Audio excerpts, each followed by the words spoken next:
கர்த்தருடைய பரிசுத்த நாமத்திற்கு ஸ்தோத்திரம். பிலிப்பியர் 2வது அதிகாரம் 18வது வசனத்தை தியானிக்க இருக்கிறோம். பிலிப்பியர் 2:18 ஜெபத்தோடு இந்த செய்திக்குள்ளே கடந்து செல்லும். எத்தனை நன்மைகள் எனக்கு செய்தீர், எப்படி நன்றி சொல்வேன், நான் எப்படி நன்றி சொல்வேன்.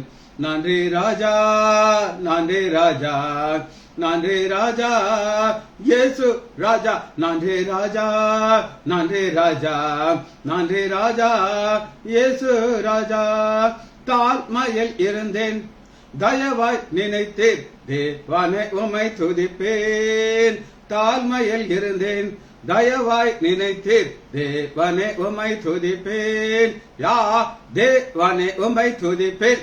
உபரபா உபரபா உபரபரா உபரபா உபரபரா விகரபரபரபரபரா. பலவீனன் என்று தாழி விடாமல் பலத்தால் இடை கட்டினீர். பலவீனன் என்று தாழி விடாமல் பலத்தால் இடை கட்டினீர். ஐயா பலத்தால் இடை கட்டினீர். ஒரிராரா ஒரிராரா ஒரிராரா ஒப்பரவா ஒப்பரவரா உகரகரகரகரகரா. பாவத்தினாலே மரித்து போயிருந்தேன், கிருபையால் ரட்சித்தீரே. பாவத்தினாலே மரித்து போயிருந்தேன், கிருபையால் ரட்சித்தீரே. யா கிருபையால் ரட்சித்தீரே. இமீராரா எமேராரா எமீராரா இக்கரகா இக்கரகரா இகநகரரா நகரரா. பாவங்கள் போக்கி சாபங்கள் நீக்கி பூரண சுகமாக்கினீர். பாவங்கள் போக்கி சாபங்கள் நீக்கி பூரண சுகமாக்கினீர். யா பூரண சுகமாக்கினீர். ஒலிநாரா ஒலிநாரா ஒலிநாரா அபரவா அபரவரா விகரபரபரபரபரா. மோல்முடி தாங்கி திரு ரத்தம் சிந்தி சாத்தானை ஜெயித்து விட்டீர். மோல்முடி தாங்கி திரு ரத்தம் சிந்தி சாத்தானை ஜெயித்து விட்டீர். யா சாத்தானை ஜெயித்து விட்டீர். யா தானே நன்மைகள் எனக்கு செய்தீர், எப்படி நன்றி சொல்வேன், நான் எப்படி நன்றி சொல்வேன். நீர் செய்த அதிசயம் 1000 உண்டு, விவரிக்க முடியாதையா. நீர் செய்த அதிசயம் 1000 உண்டு, விவரிக்க முடியாதையா. யா விவரிக்க முடியாதையா. அம்மா நாரா அகநரா அபநரரா அபரப அபரபரா அகநகரரரகரரா. எனக்காக மாறித்தீர், எனக்காக உயிர்த்தீர், எனக்காய் மீண்டும் வருவீர். எனக்காக மாறித்தீர், எனக்காக உயிர்த்தீர், எனக்காய் மீண்டும் வருவீர். யா எனக்காய் மீண்டும் வருவீர். இயேசுவின் நாமத்தினாலே ஜெபங்கள் பிதாவே. ஆமென் ஆமென் ஆமென்.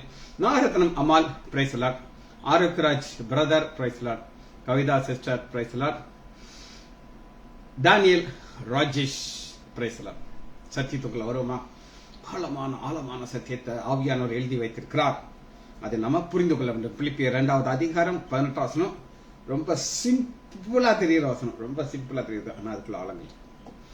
இது நிமித்தம் நீங்கள் மகிழ்ந்து, சபை மக்களை பார்த்து சொல்கிறார்கள் நீங்கள் மகிழனுங்கிறார். எது நிமித்தம்? அதான் நம்ம பார்க்கணும். மகிழ்ந்து என்னோட கூட சந்தோஷப்படுங்க.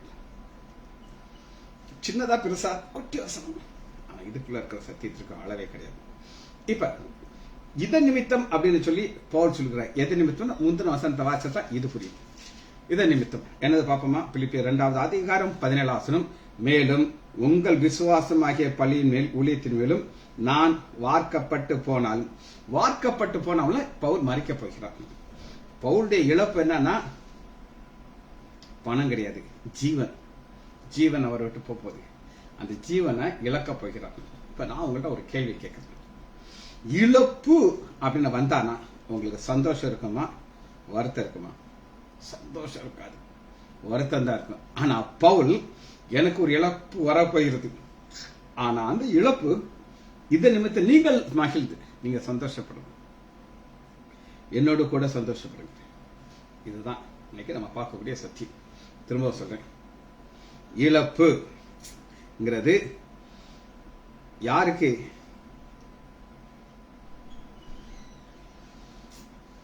வாசல் செய்தி. கர்த்தர் நல்லவர். நல்லவர் ஐயா. நான் எப்பவுமே சொல்ல கேட்டுப்பையா, என்னை ஆண்டவர் ஜீவனோ வைத்திருக்கிறதுக்கு காரணம் வசனத்துக்குள்ள வாழ்ந்து மற்றவர்களுக்கு வார்த்தையை சொல்லிட்டு ஏற்ற நேரத்துல போயிடணும், சத்தம் காட்டாம. ரைட். கர்த்தர் நல்லவர்.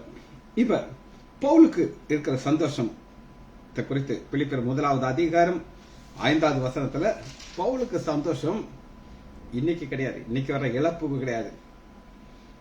1:5 உங்கள் நற்கிரியைகளை தொடங்கினவர் அதை கிறிஸ்துவின் நாள் வரை நடத்துவார். கிறிஸ்துவ நாளை தான் பார்த்துட்டு இருக்காங்க. நமக்கு சின்ன பசங்களா இருந்தாலும் சரி, இப்ப ஹாலிடேனா ரொம்ப பிடிக்கும். நான் ஒரு 3 நாள் ஹாலிடே போயிட்டு வந்தேன். ஹாலிடேனா அதுக்காண்டி வசனம் வாசிக்காம இருக்க மாட்டேன், செய்தி சொல்லாம இருக்க மாட்டேன். ஆனா ஓபி கிடையாது, வார்டு கிடையாது, ரவுண்ட்ஸ் கிடையாது, சர்ஜரி கிடையாது. ஜாலியா இருக்கும் ஹாலிடே. நம்ம ஹாலிடேயை நம்ம எதிர்பார்த்து கொண்டே இருக்கும். முன்னாடி எனக்கு ஆஃப் வரும். செவ்வாய்க்கிழமை ஈவினிங் நான் ஓபிக்கு போக மாட்டேன், வெள்ளிக்கிழமை ஈவினிங் ஓபிக்கு போக மாட்டேன், சண்டே போக மாட்டேன். ஆனா இப்ப ஆண்டவர் கிருபையும் பலனையும் கொடுக்கறதுனால நோ ஆஃப். 365 நாளும் வேலைக்கு போயிருக்கு, ஹாலிடே தவிர, இந்த வெக்கேஷனை தவிர. இதுக்கு ஆண்டவர் பலன் கொடுக்கிறார். முன்னாடி நான் வெயிட் பண்ணிட்டே இருக்கேன். டியூஸ்டே வந்துருச்சா, டியூஸ்டே வந்துருச்சுன்னா அஜய் அஜய் வந்துருச்சுமா பாரு. 365 நாளையும் ஹாப்பியா இருக்கிறதுக்கு ஆண்டவர் கிருபை பாராட்டுகிறார். ஏன் கிருபை பாராட்டுகிறார் அப்படின்னு நீங்க கேட்டீங்கன்னா ஒரே ஒரு காரியம் தான். எனக்கு இழப்பு, ஆஃப்ங்கிற இழப்பு ஆண்டவர் ஓவர்கம் பலன் கொடுத்திருக்கிறார், ஆசீர்வதிக்கிறார், வழி நடத்துகிறார். இதுல சந்தேகமே இல்லை. சரி, அப்ப பவுல் இந்த இழப்பு எனக்கு எப்ப சரி பண்ணப்படும் அப்படின்னா கிறிஸ்துவின் நாள் வச்சு. பிலிப்பியர் 1வது அதிகாரம் 11வது வசனத்துல நீங்கள், அவருக்கு மட்டும் நீங்கள் கிறிஸ்துவின் நாளுக்கு என்று, இந்த கிறிஸ்துவ நாளை தான் பார்க்கிறாரு ஒழிய இன்னைக்கு பார்க்க மாட்டேங்க. எல்லாருக்கும் மரணம் வருமா? எஸ் வரும், சந்தேகம் இல்லை. கிறிஸ்துவுக்குள்ள இருக்கிறவங்க வரும், கிறிஸ்துவ தூரமா இருக்கணும் வரும். ஆனா பவுல் எதை நோக்கி பார்த்து கொண்டிருக்கிறார் அப்படின்னு கேட்டீங்கன்னா கிறிஸ்துவின் நாள். அந்த கிறிஸ்துவின் நாள்ல எனக்கு ஒரு எக்ஸ்ட்ரா ஆசீர்வாதம் கிடைக்கும் அப்படின்னு சொல்லி பார்க்கிறாரு. அதனாலதான் பவுலுடைய வாழ்க்கையில 23வது வசனம், பிலிப்பியர் 1:23, 22 ஆகிலும் சரீரத்திலே பிழைத்திருக்கிறதுனாலே என் கிரியைகளுக்கு பலன் உண்டார். இப்ப ஆரோக்கியராஜ் போட்டார், நான் சரீரத்துல பிழைத்திருந்தனாலதான் வாசல். எத்தனை பேர் இந்த வாசலை நீங்க கேட்டீங்கன்னா எனக்கு தெரியாது. நான் ஏன் வேலை போட்டாச்சு. காட் கேன்ங்கிற ஒரு செய்திக்குள்ள அது இருக்கு. நேற்று ஈவினிங் போட்ட செய்தி. சரீரத்திலே நல்லா கேளுங்க, பிழைத்திருக்கும்போதுனாலே என் கிரியைகளுக்கு பலன் உண்டாவதுனாலே. இது எப்ப கிடைக்கும்? இங்க இருந்தா தான் அது கிடைக்கும். பரலோகம் போயிட்டோம்னா உங்களுக்கு வேற ஒரு போதகர் வருவார், அதை விட சூப்பரான செய்தியை உங்களுக்கு அவர் கொடுப்பார், அது சந்தேகம் இல்லை. அதனால்தான் 23, ஏனென்றால் இவரிடம் நான் நெருக்கப்படுகிறேன், தேகத்தை விட்டு பிரிந்து. பவுலுக்கு இழப்பை குறித்து பயம் கிடையாது. என்ன இழப்பு? நீங்க ஒரு சின்ன ஒரு திருகாணியெல்லாம் இன்னைக்கு வேலை எங்கேயோ போயிடுச்சு. ஒரு 10 ரூபாய் எங்கேயாவது வச்சுட்டீங்க, மறந்து தேடுவீங்களா? தேட மாட்டீங்க, கட்டாயம் நான் தேடுவேன். ஒரு சிலருடைய கேரக்டர் நான் உங்களுக்கு சொல்றேன். என்னுடைய சொந்தக்காரர் ஒருத்தர், சொந்தக்காரன் இப்ப நல்ல வசதியான பையன், ரிச் ஃபெல்லோ. அவன் ஸ்டார் ஹோட்டல்ல போய் தங்கும்போது இந்த சில்லற காயின் இருக்கு பாத்தீங்களா, அந்த காயினா அவன் கொண்டு போக மாட்டான். இவ்வளவு காயின் சேர்ந்துச்சுன்னா அதை அங்கேயே வச்சுட்டு போயிடுவார். கேட்டானா, இல்ல மாமா அதெல்லாம் தூக்கிட்டு போறது ஐயா, அதெல்லாம் காயின்ல. ஆனா நான்லாம் அது ஒரு சின்ன காயின் வந்து எடுத்து பாக்கெட்ல வச்சுக்கிடுவேன். இது ஏன் காயிடுது? திடீர்னு கேட்பான், 50 பைசா கேட்பான். நான் தானே கொடுக்கணும். சோ இழப்பு எல்லாருக்குமே வருத்தத்தை உண்டாகும். ஆனா பவுலுடைய வாழ்க்கையில் என்ன நடக்குது அப்படின்னு கேட்டீங்கன்னா, பிலிப்பியர் 2வது அதிகாரம் 18 வசனத்தை நீங்க தியானிக்கிறோம்னா, இது நிமித்தம் நீங்கள் மகிழ்ந்து என்னோடு கூட சந்தோஷம். இது நிமித்தம் நீங்கள் மகிழ்ந்து. எது நிமித்தம்? பவுலுக்கு ஒரு இழப்பு வரப்போகுது. அது என்ன இழப்பு? 17 வசனம், மேலும் உங்கள் விசுவாசமாகிய வழியின் மேலே ஊழியத்தின் மேல் நான் வார்க்கப்பட்டவன். சரி, இப்ப பவுலுடைய வாழ்க்கையை நம்ம புரிந்து கொள்றதுக்கு இழப்புங்கிறத நம்ம பார்க்க போயிருக்கோம். இழப்பு எப்படி ஒருத்தர வேதனைக்குள்ள போச்சு. அவர் வாழ்க்கையில இழப்புனால பட்ட பாடுகளை பார்த்தா தான் இது நமக்கு புரியும். சரி, எடுத்துக்கணும். யோபு எடுத்துக்கணும். யோபு 3வது அதிகாரம் 1 வசனத்துல பார்க்க போயிடும். யோபு 3:1. அதன் பின்பு 1 வசனம், தான் பிறந்த நாளை சபித்து வாசனித்து சொன்னது என்னவென்றால், நான் பிறந்த நாளும் ஒரு ஆண் பிள்ளை உற்பத்தி ஆயிற்று என்று சொல்கிற நாளும் அழிவதாக சபிக்கிறார்கள். பிறந்த நாள் எல்லாருக்கும் அப்படியே ரொம்ப ஹாப்பியா இருக்கும். நான் ரட்சிக்கப்படுறதுக்கு முன்னாடி எனக்கு எப்பவுமே ஒரு பெரிய ஒரு பிரச்சனை இருந்துச்சு. என்ன பிரச்சனை அப்படின்னு கேட்டீங்கன்னா, என்னுடைய பிறந்த நாளத்தோட நான் பயங்கர டிப்ரெஷன் போயிருக்கேன். 3 நாளைக்கு முன்னாடி நான் சாப்பிட மாட்டேன். ஒரு மாதிரி உருணா தான் இருப்பேன். என் மனைவிக்கு நல்லா தெரியும், இது கிட்ட போனா இது கடிச்சுவிடும். ஏன் அப்படின்னு நீங்க என்கிட்ட கேட்டீங்கன்னா, எனக்குள்ள ஒரு ஒரு உணர்வு இருக்கும். அது 2000 முன்னாடி இதுதான் என்னுடைய கடைசி பிறந்த நாளா இருக்குமா, இன்னொரு பிறந்த நாள் வராதா, அப்படி அந்த பிறந்த நாள் வராதபடியே நான் இந்த உலகத்தை விட்டு போனா நான் எங்க இருப்பேன், ஏன்னா 100% பாவத்துக்கு வந்து பார்த்தீங்களா. அதனால எனக்கு உறுதியா தெரியும், நரகத்துக்கு போவேன்னு தெரியும். அது மற்ற நாள்ல எனக்கு தெரியாது. அந்த பிறந்த நாள் வந்துச்சுன்னா ஒரு டிப்ரெஷன் போயிருங்க.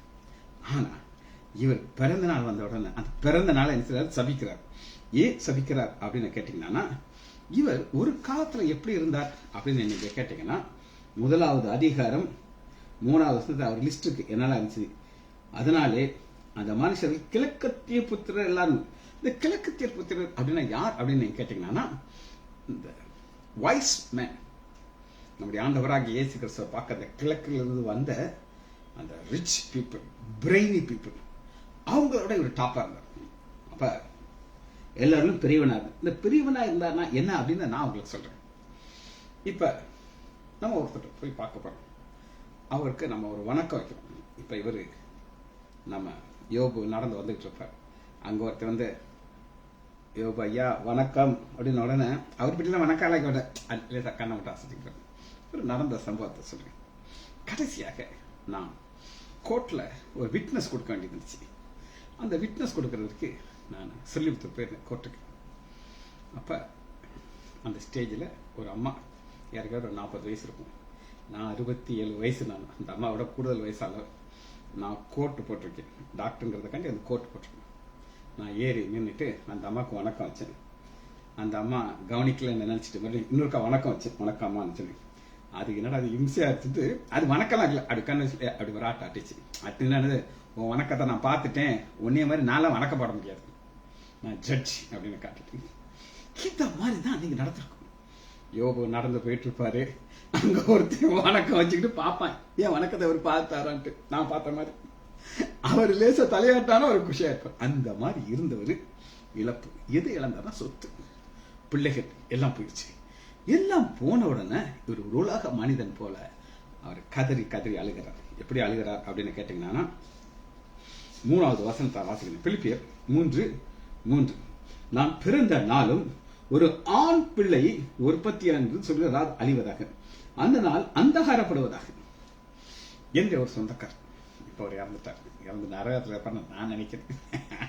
அவருக்கு பிறந்த நாள் வரும் பொழுது விருதுல இருந்து சமயக்காரங்க போவாங்க.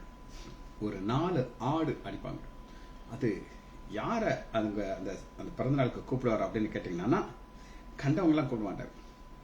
யார் மூலமாக அவருடைய பிசினஸ் லிங்க் ஆகி அந்த கனெக்ஷன் இருக்கோ அவங்கள மாத்திரம் கூப்பிடுவார். பெரிய கோடீஸ்வரன். அன்னைக்கு பிறந்த நாள் அன்னைக்கு அவருக்கு 4 ஆண் பிள்ளைகள். அந்த ஆண் பிள்ளைகளுடைய மனைவிகளுக்கு எல்லாருக்கும் 15 பவுன் அல்லது 20 பவுன் நெக்லஸ் ஒரே மாதிரி செஞ்சு எல்லா மருமகளும் கொடுப்பாரு. வேற யாரும் கொடுக்க மாட்டார். அன்னைக்கு அவர் பண்ற வாழ்க்கையில பண்றதை பார்த்தீங்கன்னா ஆச்சரியமா இருக்கும். ஒரு தடவை என்கிட்ட அந்த அந்த சமயக்காரன் காரியத்தை என்கிட்ட கேட்டிருந்தாரு.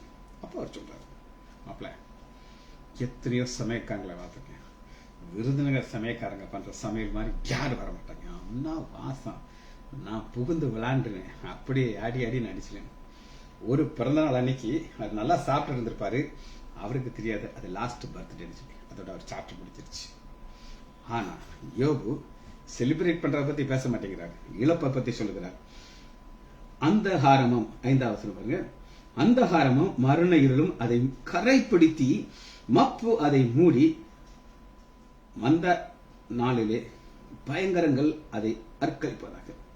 இதெல்லாம் என்ன அப்படின்னு கேட்டீங்கன்னா, ஒரு இருதயத்தின் ஆழத்திலிருந்து ஒரு இழப்பை நிமித்தம் மறைக்கிற காரியம்.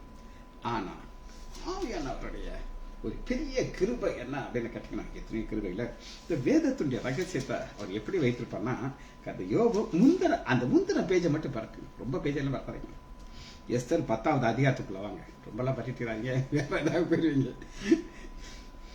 யோபுக்கு முந்தினது எஸ்தர் 10வது அதிகாரம். இந்த 10வது அதிகாரத்தை நீங்க நல்லா வாசிச்சு பார்த்தீங்கன்னா, இந்த 10வது அதிகாரமே தேவையே இல்லை. ஏன் தேவையில்லை அப்படின்னு கேட்டீங்கன்னா, இந்த 9வது அதிகாரத்துல எல்லாம் முடிஞ்சிருச்சு. யார் யாரெல்லாம் இந்த ஆமான் இந்த சாப்டர் முடிச்சிட்டார். ஆமான் அங்கேயே காலி ஆயிட்டான். ஆமானுடைய பிள்ளைகள் எல்லாம் என்ன செஞ்சிட்டாங்க பாருங்க. 9வது அதிகாரம் 13 அப்பொழுது எஸ்தர் ராஜாவுக்கு சித்தமானால், எஸ்தர் அம்மா கேக்குது, ராஜாவுக்கு சித்தமானால் கன்வென்ட் போட்டு நீ செய்யா அப்படிங்குது. இன்றைய தினத்திலே கட்டளையின்படி சூசானில் இருக்கிற யூதர் நாளின் செய்யவும் ஆமானுடைய 10 குமாரர்களின் உடலையும் தூக்கு போட முடியும். அவரை பாருங்க 25 பாருங்க, எல்லாரும் என்ன செஞ்ச தூக்கு போட்டாச்சு. இப்படி எல்லாத்தையும் முடிச்சுட்டு பூரியம் பட்டியெல்லாம் முடிஞ்சிச்சு. இந்த 32வது வசனத்தோட எல்லாம் முடிஞ்சிச்சு. அது ஒரு புஸ்தகமாக எழுதப்பட்டுச்சு. புஸ்தகமாக எழுதியாச்சு. முடிக்க வேண்டியதான் ஆவியானவர் முடிக்க மாட்டார். ஏன் முடிக்க மாட்டார்னா, 10வது அதிகாரத்துல கொஞ்சம் விசேஷமான காரியத்தை எழுதி வச்சிருக்கிறார். அந்த விசேஷமான காரியம் என்ன அப்படின்னுக்கிறத நம்ம தியானிக்க போறோம். இழப்பு. யோபுக்கு இழப்பு வந்த உடனே தான் பிறந்த நாளை சபிக்கிறார். வராமலே இருந்திருக்காங்க, அந்த காரம்ல மூடி இருக்குமே அப்படியே சொல்லி சொல்லி சொல்லி சொல்லி வருத்தத்தோடு இருக்கிற யோபு ஒரு பக்கம் நம்ம வச்சுக்கிட்டு, இந்த எஸ்தர் 9வது அதிகாரத்துல என்ன நம்ம பார்க்கறோம்னா,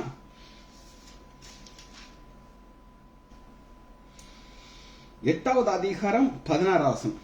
இப்ப இந்த வசனத்தை வாசிக்கிறதுக்கு முன்னாடி நான் உங்களுக்கு வாசிச்சுட்டு பாருங்க. இதான் நம்முடைய கீ வார்த்தை. என்ன பார்க்கறோம்னா, பிலிப்பியர் 2வது அதிகாரம் 18வது வசனத்துல, இது நிமித்தம் நீங்கள் மகிழ்ந்து என்னோடு கூட சந்தோஷம். நீங்கள் என்னோடு கூட. இங்க ஒரு சந்தோஷம் யாருக்கு கிடைக்குதுன்னா, முருகத்தாய் கிடைக்குது. ஆனா முருகத்தாய்க்கு மாத்திரமல்ல, யூதர்களுக்கு அது கிடைக்கும். ரெண்டு பேரும் கனெக்ட் ஆயிருப்பாங்க. 8வது அதிகாரம் 16வது வசனம், இவ்விதமாக யூதர்களுக்கு வெளிச்சமும். யோபு இருள்கிறார், காரிருள்கிறார், அந்தகாரங்கிறார். ஆனா இவங்களும் இப்படித்தான் இருந்தாங்க, இல்ல நான் சொல்ல மாட்டேன்.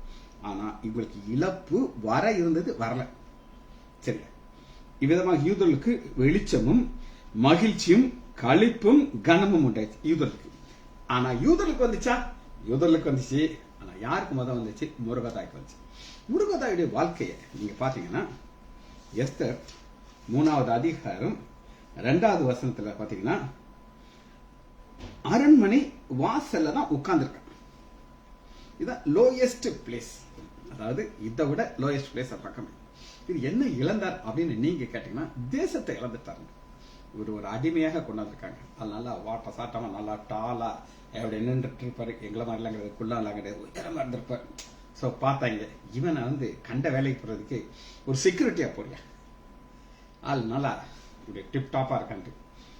சரி, பெரிய ஹோட்டல்லாம் பார்த்தீங்கன்னா அந்த ஒரு ராயல் ட்ரெஸ்ஸை போட்டு ஒரு பெரிய மேசை வச்சுட்டு தலையில பார்த்தீங்கன்னா ஒரு கிரீடா வர வச்சிருப்பாரு. ராஜா மாதிரி ட்ரெஸ் இருக்கும். ஆனா அவர் காருக்கு டோரை திறந்துருப்பார். நீங்க பார்த்திருக்கீங்களா? நான் பார்த்திருக்கேன். அவர் கொஞ்சம் டிப்ஸ் எதிர்பார்ப்பார். ஆனா இவர் உட்கார்ந்துக்கிட்டு அப்படியே இழப்பின் மத்தியில உட்கார்ந்துட்டு இருக்காரு.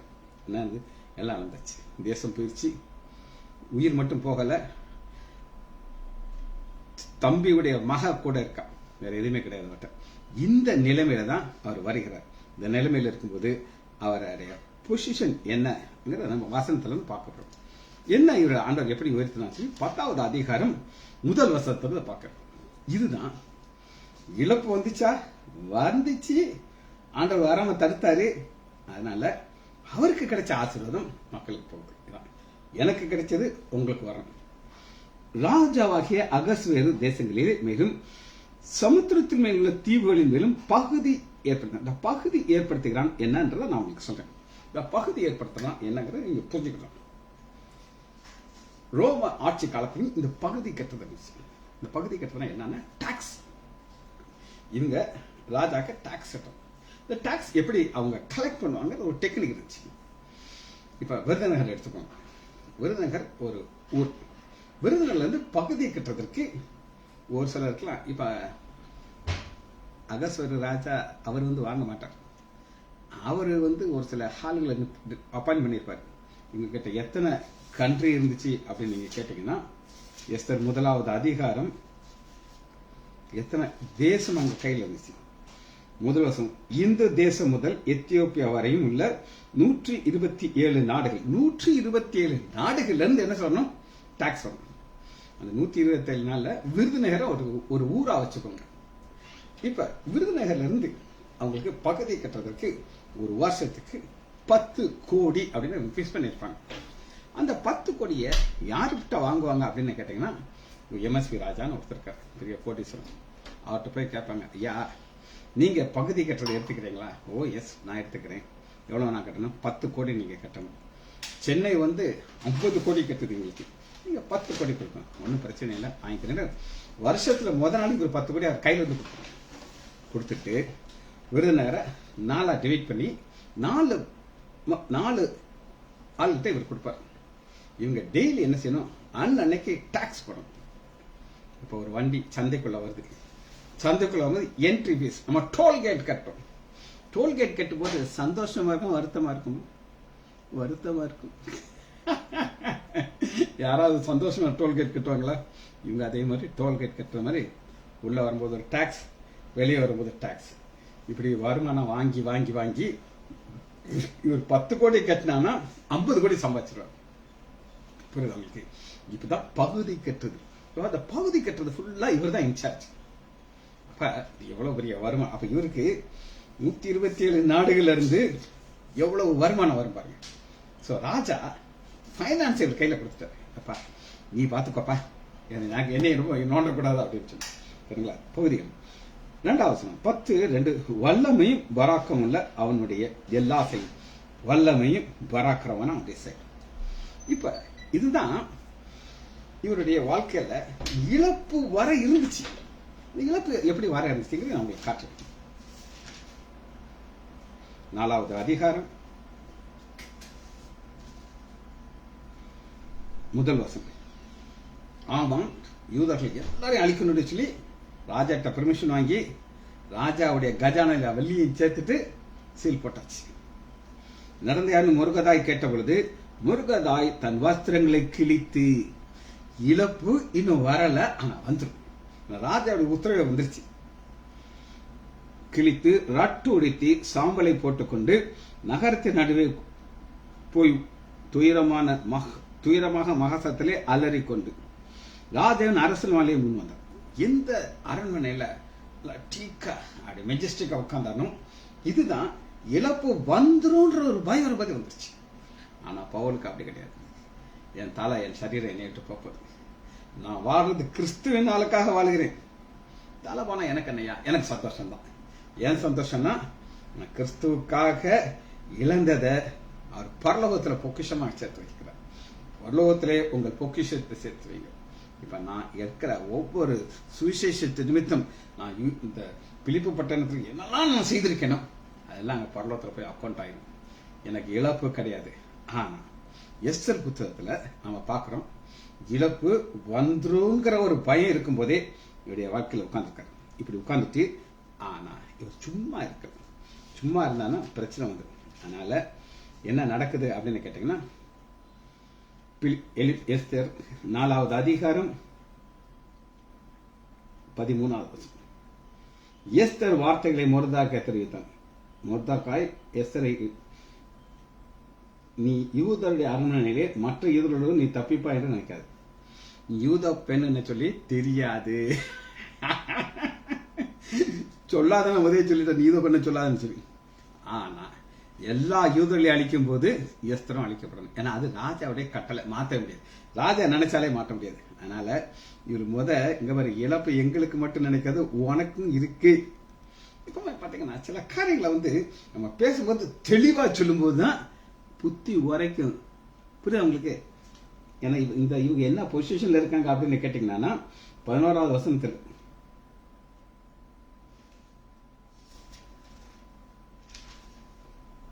ரெண்டாவது வசனத்துல பாத்தீங்கன்னா 17 வசனம், எஸ்தர் எந்த லெவல்ல இருக்காங்க அப்படின்னு கேட்டீங்கன்னா சும்மா சாதாரண பிச்சைக்கார போல கிடையாது. ராஜா சகல ஸ்திரீகளை வைத்த பார்க்கிலும் ஒரு ஸ்பெஷலான லவ் வச்சிருக்காரு. அதிக தயவு பட்சம் கிடைத்தது. ஆதலால் அவன் ராஜாவுடைய கிரீடத்தை சிறுசு வைத்து அவன் ஸ்தானத்தில் விடுறது. எல்லா அதிக கணம் இருக்குது. இப்ப இந்த எஸ்தர் பயங்கர கெத்துல உட்கார்ந்துட்டு இருக்கும். ஆனா இங்க முருகதாய் ஒரு ஆப்போசிட் இருக்கு. கவரே நீங்க உட்கார்ந்துருக்கல, எந்த செகண்ட் ராஜாக்கு நீ யூத பெண் அப்படின்னு தெரியுதோ அப்போ உன் கதை முடிஞ்சு. அடுத்து பாருங்க 14 எஸ்தர் 4:14. இந்த காலத்திலாவது மௌனமா. இது ஒரு காலம். ஆண்டவராக இயேசு கிறிஸ்து சொல்றாரு, ஒருவனும் கிரியை செய்ய முடியாத ராக்காலம். அன்னைக்கு நீ கேர்ஃபுல்லா இருக்கணும். அன்னைக்கு யாராலையும் ஒன்றும் செய்ய முடியாது. அதுபோல ஒரு காலம் வருது, யூதருக்கு சகாயமும் ரட்சிப்பும் வேறு ஒருத்தல் இயல்பும். இதுதாங்க விசுவாசம். முருகதாய்க்கு நல்லா தெரியும், எங்க ஆண்டவர் பவர்ஃபுல் காட். இவர் சூழ்நிலையெல்லாம் பார்க்க மாட்டேங்கிறார். சூழ்நிலையில இவங்க தேசத்தை விட்டு அடிமையா வந்திருக்காங்க. இங்க கேட்கலாம், அன்னைக்கு ஏன் ஆண்டவர் அவங்கள ஜெயிக்க வைக்கல? அது அவரு வேலை, ஓம் பிரச்சனையே கிடையாது. இந்த மாதிரி ஒரு எஸ்தர் புஸ்தகம் எழுதுனானா ஒண்ணும் இல்லாம ஒரு பெண்ணை கொண்டு வந்து அந்த பெண்ணு உயர்த்துறார் ஆண்டவர். வேறொரு இடத்திலிருந்து எழுப்பும். வேறொரு இடத்துல இந்த வசனம் என்னுடைய இருதய சொற்குள்ள இருக்கு. நான் அந்த ஊழியத்தை செய்யும்போது வெகு வெகு பயத்தோடு செய்யும். இந்த வசனம் ஒரு சின்ன வசனம். நான் இதை யோசிச்சேன். ரெஃபரல் பைபிள்ல ஒண்ணுமே இல்லை. நானும் தேடி பார்த்தேன். இதை நான் ஸ்கிப் பண்ண முடியாது. ஆண்டவர்ட்ட ஜெபம் பண்ணிட்டே இருக்கேன். எனக்கு ஒரு வெளிப்பாடு கொடுக்குறாரு. அந்த வெளிப்பாடு எப்படி கொடுக்குறாரு அப்படின்னு கேட்டீங்கன்னா, இப்ப நீங்க கேட்கறதா வெளிப்பாடு. இதுக்காக இதை நான் உங்களுக்கு ஆழமா சொல்றேன் அப்படின்னு கேட்டீங்கன்னா, இதுதான் நம்முடைய அடிப்படை. இழப்பு. எந்த ஒரு கிறிஸ்துவுக்காக நீங்க என்னதான் இழக்கிறீங்களோ அது பரமத்தில் கொடுப்பாரு, சந்தேகம் இல்லை. சரி, நீயும் உன் தகப்பன் குடும்பத்தாரும் அழிவீர்கள். நீ இப்படிப்பட்ட காலத்திலே உதவியா இருக்கும்படி உனக்கு ராஜ மேன்மை கிடைத்தது. ஆமே, யாருக்கு தெரியும்? ஆண்டவர் தான் சொல்றாங்க. உங்களை இன்னைக்கு ஒரு பொசிஷன் வச்சிருக்கிறார், என்னை ஒரு பொசிஷன் வச்சிருக்காரு. எவ்வளவு நாளைக்கு என்னை வச்சிருப்பான்னு எனக்கு தெரியாது. ஆனா அந்த நாட்கள் வர ஆண்டவருக்காக நீ என்னெல்லாம் செய்ய முடியுமோ செய்யணும். இதற்காகத்தான் உன்னை உட்கார வச்சிருக்கிறார் அப்படின்னு தெளிவா சொல்லுகிறார். அக்காக்கு புத்தி வந்துருச்சு. பார்த்தா இன்னுமா வாய புத்திட்டு இருக்கக்கூடாது. நீர் போய் சூசானில் இருக்கிற யூத எல்லாரும் கூடி வர செய்து 3 நாள் அல்லும் பகலும் புசியாமலும் குடியாமலும் எனக்காக உபவாசம் பண்ணுங்க. நீங்க ஜெபிக்கிறதுக்கு ஒரு டீமை தேடுறோம்.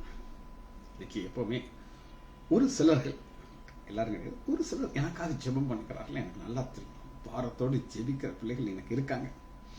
அதனால தான் ஆண்டவர் நீ ஜீவன்ல வச்சுக்கிறாங்க. கிருபையானது அநேகருடைய சோஸ்திரங்களாலே பெருகும் சொல்லி வசனம் இருக்கு.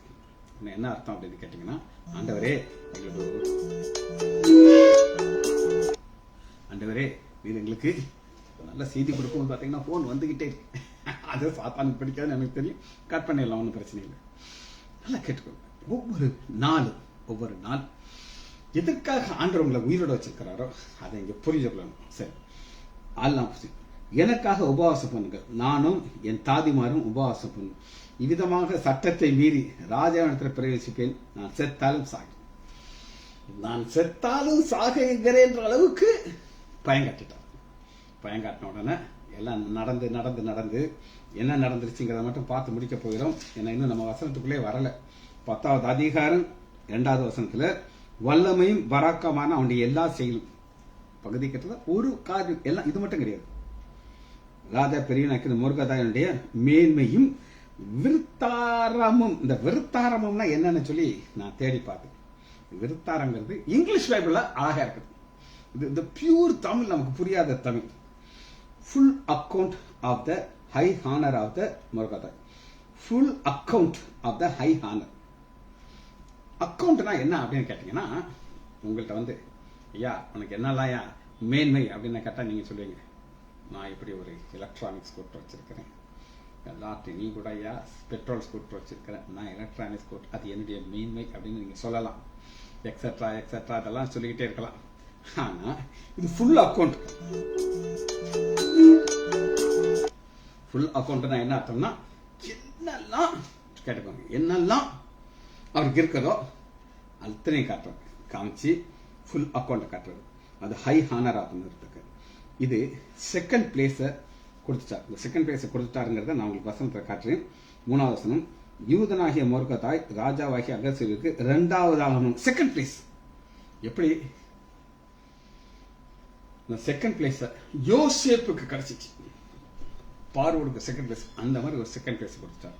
செகண்ட் பிளேஸ கொடுத்ததுக்கு காரணம் என்ன அப்படின்னு கேட்டீங்கன்னா, இவர் என்ன பண்ணிட்டாருன்னா, யூதருக்குள் பெரியவனும், 3வது யூதருக்குள் பெரியவனும் தன் திரளான சகோதரர்களுக்கு பிரியமானவனும் தன் ஜனத்தினுடைய நன்மைகளை நாடி தன் குலத்தை எல்லாருக்கும் நன்மை பேசணும் இருந்தார். இந்த 10வது அதிகாரம் முழுவதும் கொடுக்கப்பட்டது எதற்காக? நமக்காக. என்னெல்லாம் பாடுகள் வருமோ அந்த பாடுகள் அதோட முடியாது. ஆண்டவர் உங்களை பாதுகாப்பார், உயர்த்துவார். வசனத்தை வாசி நம்ம இந்த செய்தியை முடிக்க போகிறோம். பிலிப்பியர் 2வது அதிகாரம் இது நிமித்தம் இழப்பு நீங்கள் மகிழ்ந்து, எனக்கு இழப்பு வரும், நான் பார்க்கறது கிறிஸ்துவினால பார்த்துக்கிட்டு இருக்கேன், என்னோடு கூட சந்தோஷப்படுங்க. ஜெபித்து முடிப்போமா? மகா இரக்கமும் கிருபையுமுள்ள பிதாவே, உம்மை துதிக்கிறோம் ஐயா.